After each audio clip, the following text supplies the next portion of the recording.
Irmãos, já deixem marcado em suas Bíblias o texto de Êxodo, capítulo 14. Nós vamos ler a partir do verso 10.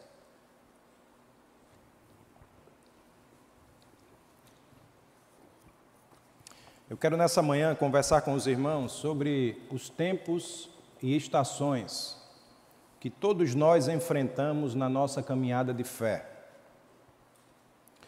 Uma das coisas que nós menos gostamos na vida é ter que esperar, não é verdade?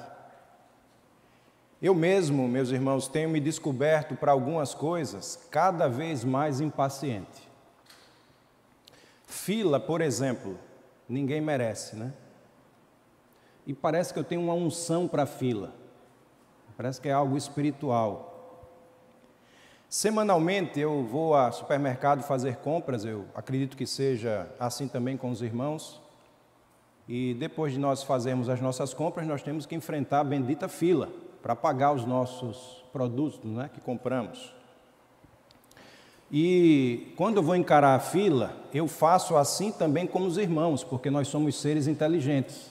Nós buscamos a fila mais rápida ou a que estiver em menor número.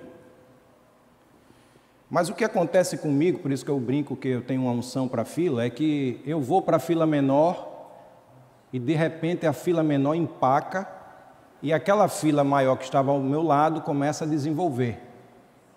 Aí o que é que eu faço? Vou para a fila que está desenvolvendo.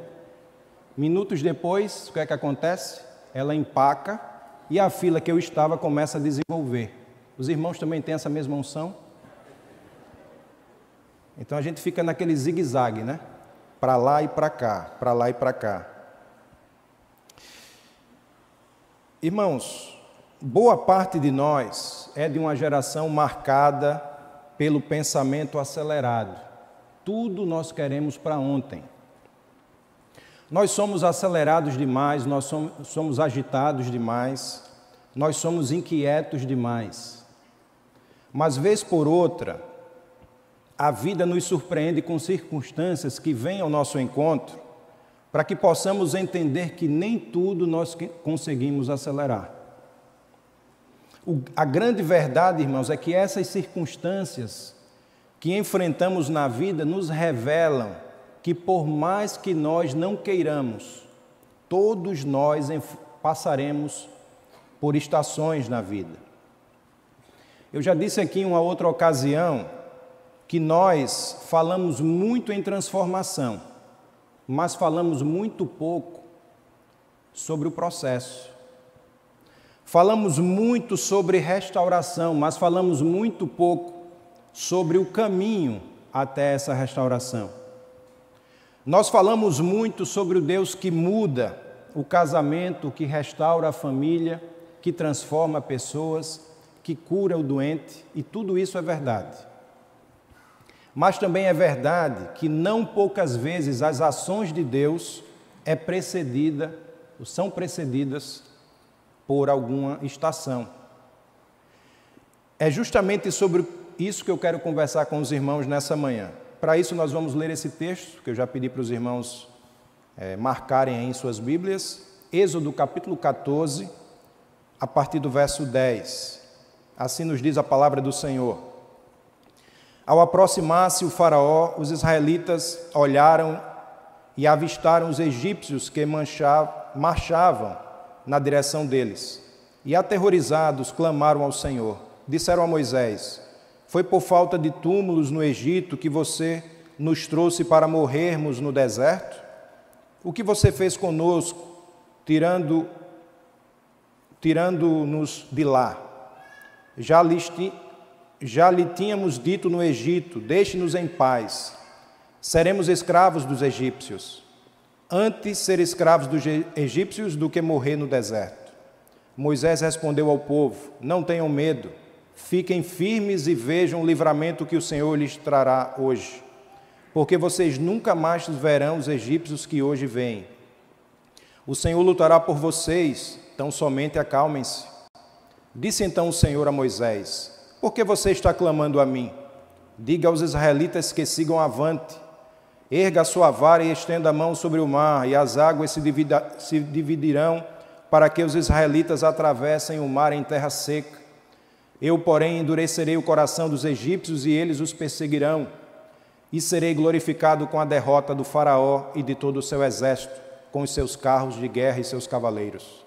Os egípcios saberão que eu sou o Senhor quando eu for glorificado com a derrota do faraó, com seus carros de guerra e seus cavaleiros. A seguir, o anjo de Deus, que ia à frente dos exércitos de Israel, retirou-se, colocando-se atrás deles. A coluna de nuvem também saiu da frente deles e se pôs atrás, entre os egípcios e os israelitas. A nuvem trouxe trevas para uns e luz para outros, de modo que os egípcios não puderam aproximar-se dos israelitas durante toda a noite. Então Moisés estendeu a mão sobre o mar, e o Senhor afastou o mar e o tornou em terra seca, com um forte vento oriental que soprou toda aquela noite. As águas se dividiram, os israelitas atravessaram pelo meio do mar em terra seca, tendo uma parede de água à direita e outra à esquerda. Os egípcios os perseguiram, e todos os cavalos, carros de guerra e cavaleiros do faraó foram atrás deles até o meio do mar. No fim da madrugada, do alto da coluna de fogo e de nuvem, o Senhor viu o exército dos egípcios e os pôs em confusão. Fez que as rodas dos seus carros começassem a soltar-se, de forma que tinham dificuldade em conduzi-los. E os egípcios gritaram: vamos fugir dos israelitas, o Senhor está lutando por eles contra o Egito. Mas o Senhor disse a Moisés: estenda a mão sobre o mar, para que as águas voltem sobre os egípcios, sobre os seus carros de guerra e sobre os seus cavaleiros. Moisés estendeu a mão sobre o mar, e ao raiar do dia o mar voltou-se ao seu lugar. Quando os egípcios estavam fugindo, foram de encontro às águas, e o Senhor os lançou ao mar.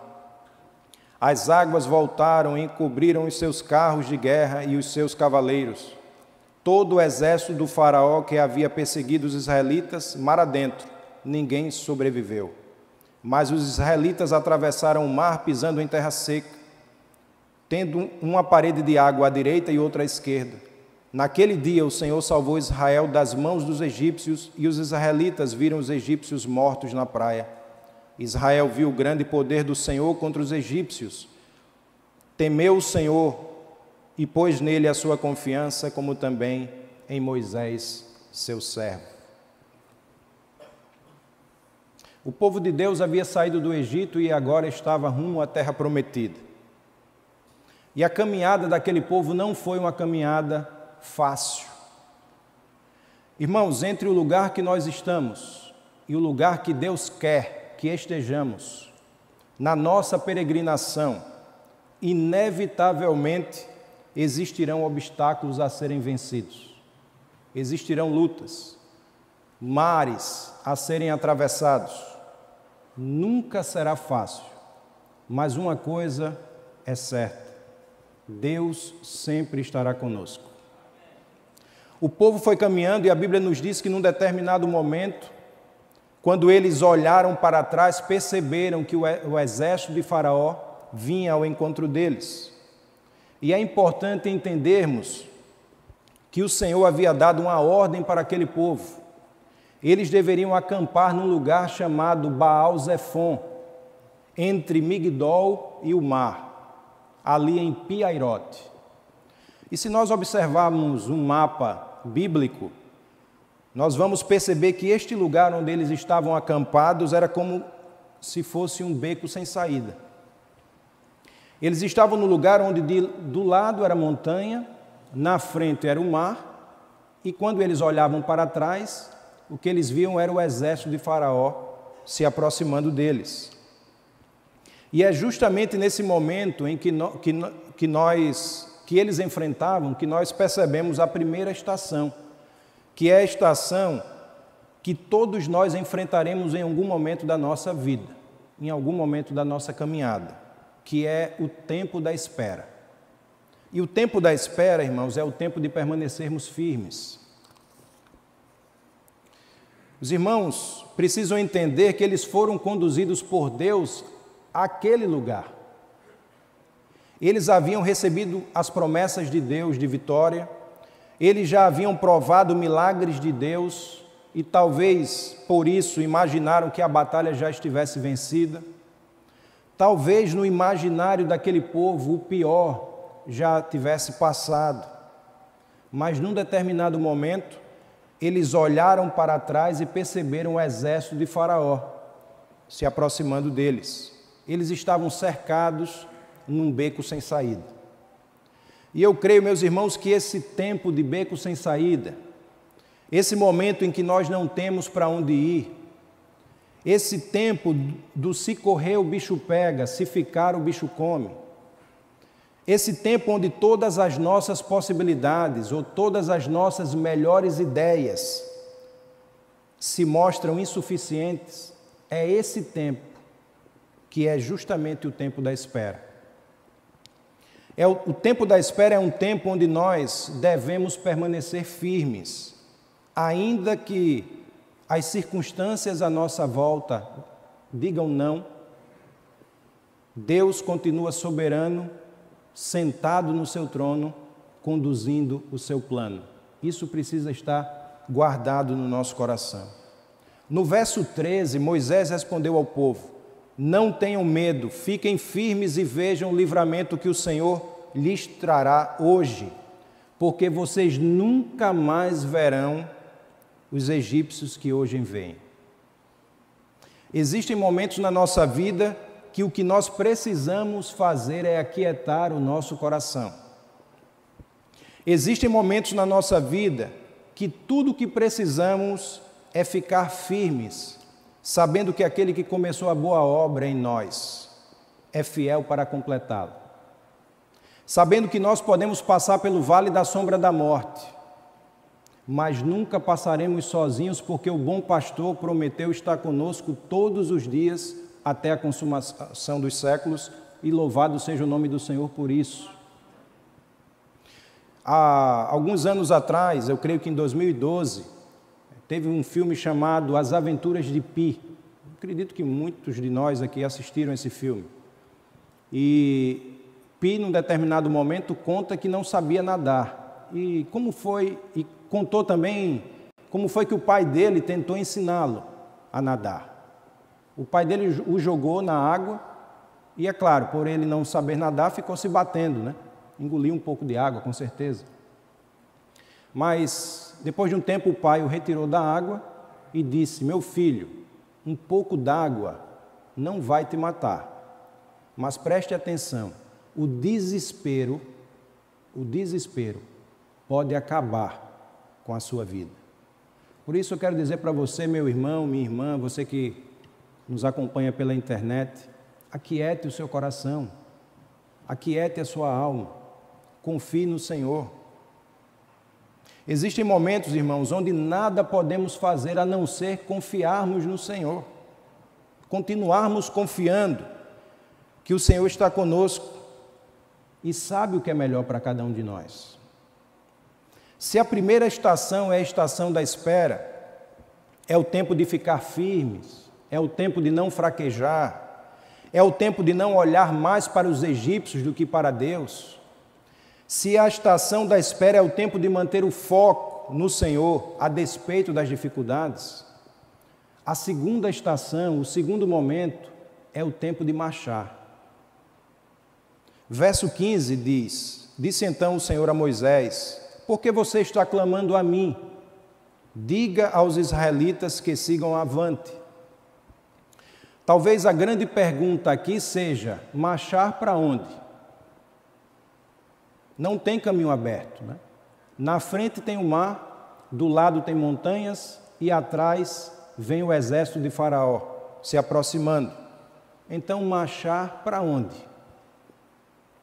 Nós precisamos entender que aquele povo passou por diferentes estações na sua peregrinação. Houve o tempo da promessa. 500 anos antes desse evento, Deus disse que daria aquela terra à descendência de Abraão. Houve também o tempo do clamor. Se nós olharmos nesse mesmo livro de Êxodo, nós vamos perceber que Moisés foi a resposta de Deus ao clamor daquele povo. Teve o tempo da promessa, teve o tempo do clamor, teve o tempo da espera, como nós já vimos, e também teve o tempo de marchar. Tempo de marchar, meus irmãos, é o tempo de darmos passos concretos de fé, que se alinhem com aquilo que declaramos, com aquilo que professamos, com aquilo que dizemos que acreditamos. Existem momentos na nossa vida onde não temos outra opção a não ser marcharmos. Muitos de nós são bons no tempo da promessa, muitos de nós conseguem sobreviver o tempo do clamor, muitos de nós têm doutorado no tempo da espera, mas quando chega na hora da atitude, na hora de marchar, nós nos acovardamos. Meus irmãos, nós marchamos por fé. E eu acho muito interessante quando eu olho para o ministério de Jesus e percebo as variadas formas que ele utilizou para solucionar os problemas humanos. A Bíblia nos apresenta o Senhor Jesus curando 3 cegos. Certa vez ele curou um cego cuspindo no chão, fez ali com aquela saliva um pouco de lodo, uma massinha, colocou nos olhos daquele homem e disse: vá lavar os olhos. E a Bíblia diz que quando aquele homem lavou os olhos, foi curado. De uma outra vez, a um outro cego, Jesus perguntou: o que você quer? O cego respondeu: Senhor, eu quero ver. E imediatamente, instantaneamente, nos diz a Bíblia, aquele cego viu. E em um outro momento, Jesus tocou num outro cego. E a princípio aquele cego viu pessoas como que árvores andando. A visão estava um pouco ainda embaçada. Jesus o tocou pela segunda vez e ele foi totalmente curado. Mas algo que me chama a atenção no ministério de Jesus, irmãos, foi aquele momento em que ele se encontrou com um centurião romano.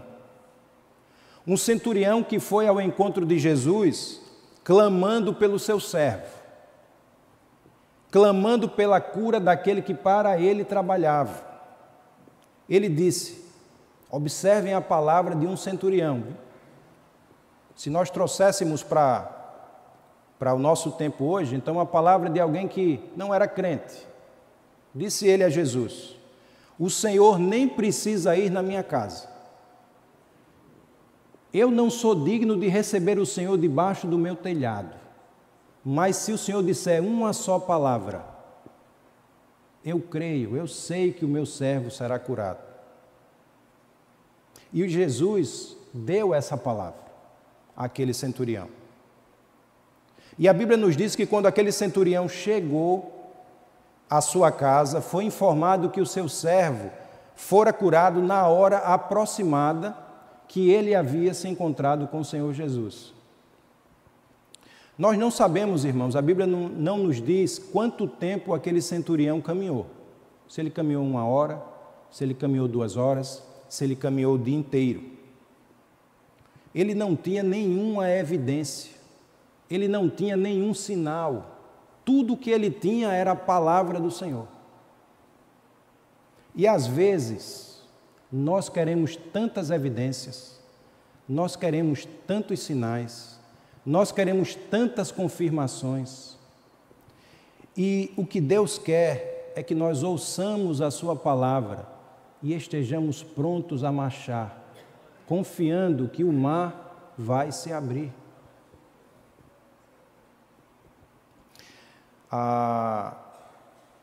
O templo da igreja, da qual eu servi o Senhor lá no Japão durante 10 anos, era um templo muito simples e velho.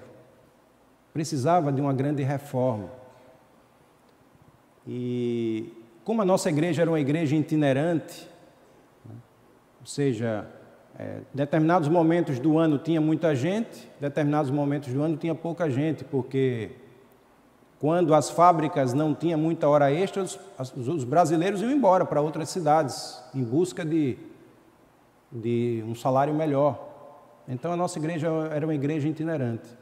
E a gente nunca conseguia juntar um dinheiro para fazer uma reforma no templo. E sempre que as pessoas perguntavam ao pastor Mário, que era o pastor lá no Japão, diziam assim: pastor, quanto é que a gente já tem, né, guardado para fazer essa reforma? E a resposta dele, ele usava sempre aquele texto da Bíblia que diz assim: olha, Deus suprirá todas as nossas necessidades de acordo com as suas riquezas em glória em Cristo Jesus. Essa era a confiança do pastor Mário, e é que ele ensinava que aquele povo que ali se reunia para adorar a Deus deveria ter. Um certo dia, a prefeitura da cidade de Isezaki, que era a cidade onde nós morávamos, e era a cidade onde havia o templo, decidiu duplicar a pista que passava em frente à igreja.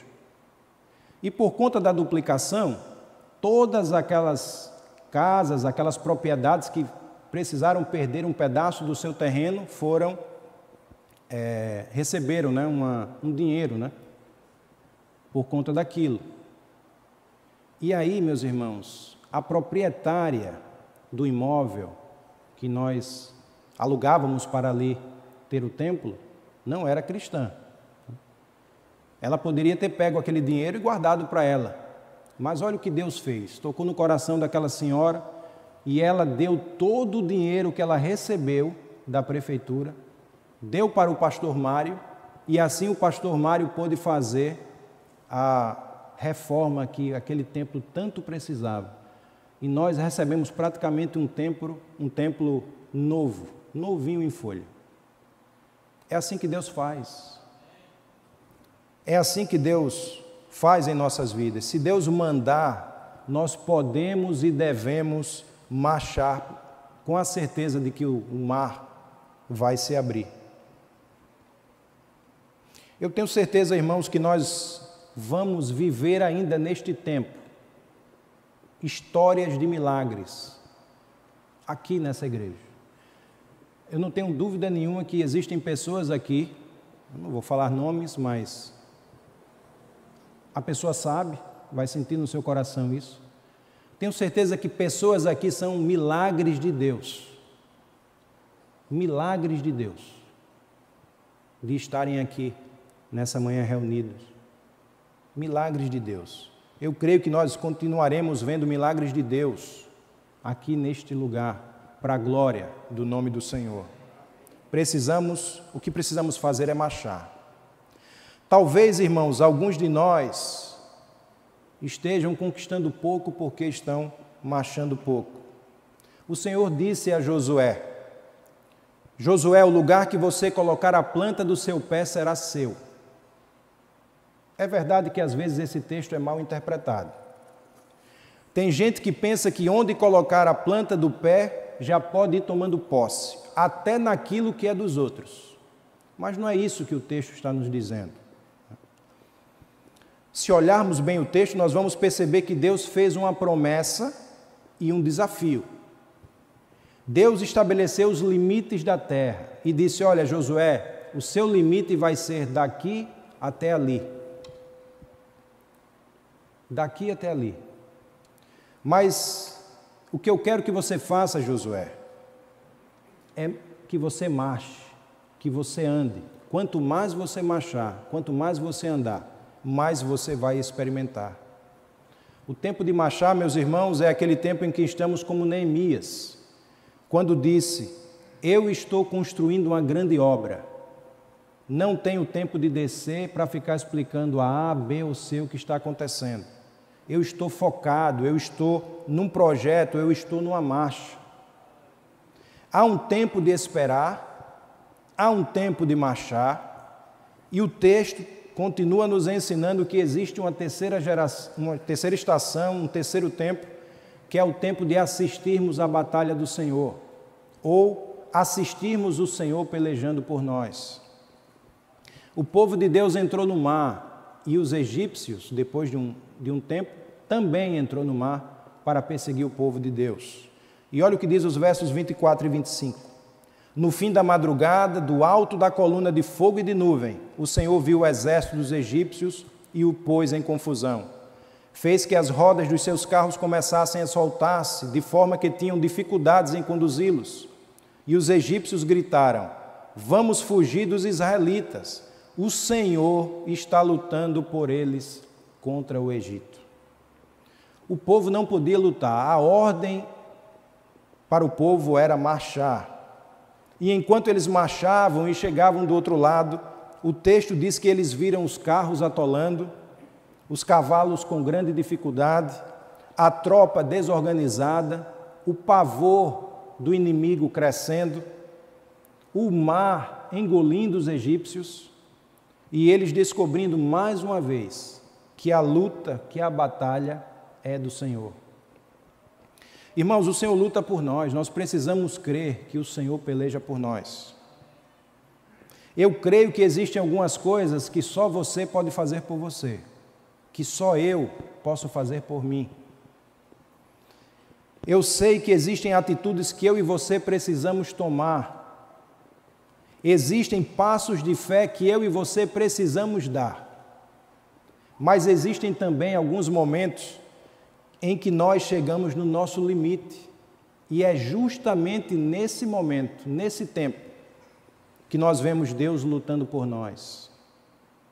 Eu gosto muito do texto do Salmo 127, né? Quando a Bíblia nos diz que se o Senhor não edificar a casa, em vão trabalham aqueles que a edificam. Se o Senhor não guardar a cidade, em vão vigia a sentinela. Gosto também de olhar para o exemplo de Jó, não só o exemplo de perseverança em meio ao sofrimento, mas também o exemplo de paternidade dele. Jó tinha 10 filhos e todos se davam bem. E coisa difícil é uma casa que tem muitos irmãos e todos se darem bem. A Bíblia diz que aqueles irmãos faziam festas e se convidavam, né, uns aos outros. E Jó de madrugada se levantava para orar e interceder por cada um deles, nos ensinando que há momentos em que os nossos filhos estão longe dos nossos olhos, mas jamais estarão longe dos olhos e do cuidado do Senhor. Deus luta, Deus peleja por nós. Irmãos, nós precisamos crer que Deus peleja por nós. Precisamos entender que existem lutas difíceis demais. Existem lutas que são grandes demais. E nós não vamos conseguir, a não ser se Deus pelejar em nosso favor. Nós temos vivenciado, nós temos enfrentado, neste tempo de pandemia, como família, dias que têm nos trazido um senso de grande impotência, não é verdade? Muitos conhecidos nossos, ou até muitos parentes nossos, familiares nossos, enfrentaram uma UTI. E nesse tempo, nós não podemos estar lá com eles, nós não podemos entrar lá, nós não podemos fazer nada em favor desses nossos familiares ou amigos, a não sermos orar e interceder na vida deles, mas fisicamente falando, fomos impossibilitados de fazer algo. E eu tenho certeza que essa foi e continua sendo a realidade de muitos dos irmãos. Mas, se nós não podemos estar lá, se nenhum familiar pode estar lá, creia que a mão do Senhor não conhece barreiras. A mão do Senhor não conhece barreiras. O Senhor luta por nós, o Senhor peleja por nós, Ele luta as nossas guerras. Essa história nos ensina que há um tempo de espera, o tempo em que nós precisamos permanecer firmes, há o tempo de marchar, onde nós precisamos dar passos concretos de fé, há um tempo de contemplar o que o Senhor está fazendo por nós, que é quando Ele luta e Ele peleja em nosso favor, e há um quarto tempo, que é o tempo de celebração. No capítulo 15, nós lemos o capítulo 14, mas logo no capítulo 15, nós vamos encontrar salmo, dança, festa, louvor.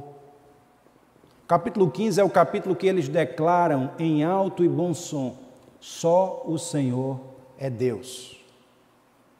Eu tenho plena convicção, meus irmãos, que na minha vida e na sua vida haverá um tempo de adoração, haverá um tempo de celebração, haverá um tempo de festa. Eu gosto das palavras do Senhor Jesus relatadas pelo evangelista João no capítulo 16. O Senhor Jesus estava se despedindo dos seus discípulos. Ele estava falando sobre a sua morte e ressurreição. E aquele momento era um momento difícil, porque despedidas são difíceis. Mas Jesus disse assim, Evangelho de João, capítulo 16, a partir do verso 20. Digo-lhes que certamente vocês chorarão e se lamentarão, mas o mundo se alegrará. Vocês se entristecerão, mas a tristeza de vocês se transformará em alegria.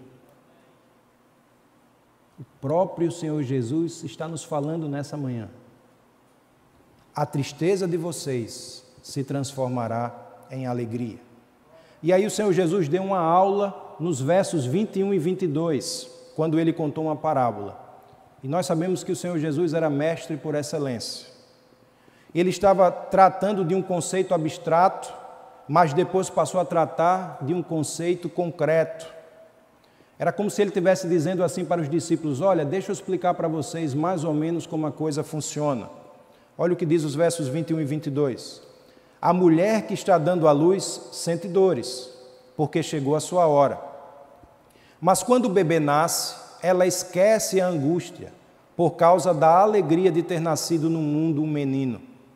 Assim acontece com vocês. Agora é hora de tristeza para vocês, mas eu os verei outra vez, e vocês se alegrarão, e ninguém lhes tirará essa alegria. Louvado seja o nome do Senhor. Louvado seja o nome do Senhor. Irmãos, nós andamos como o salmista disse no Salmo 27, verso 13. Eu pereceria sem dúvida se eu não cresse que veria a bondade do Senhor na terra dos viventes. Eu não tenho dúvidas que nas nossas vidas haverá um tempo de adoração, um tempo de celebração, um tempo de festa. E a festa que o Senhor Jesus tem nos reservado não é uma festa passageira. A Bíblia nos desafia a viver aqui na terra com uma mentalidade voltada para conceitos eternos. Por vezes, meus irmãos, nós nos preocupamos com coisas que são triviais, com coisas que, num estalar de dedos, perdem o significado. Quem sabe nós não precisamos ouvir novamente aquelas palavras do Senhor Jesus, quando disse: olha, vocês estão preocupados com o que beber, com o que comer, com o que vestir? Quem pensa assim são os pagãos, aqueles que não conhecem a Deus. Busquem em primeiro lugar o reino de Deus e a sua justiça, e todas essas coisas vos serão acrescentadas. Precisamos, meus irmãos, viver aqui na terra com a nossa alma inundada por valores eternos. Lembrem-se, há um tempo de espera, que é o tempo de permanecermos firmes. Há o tempo de marchar, que é o tempo de darmos passos concretos de fé.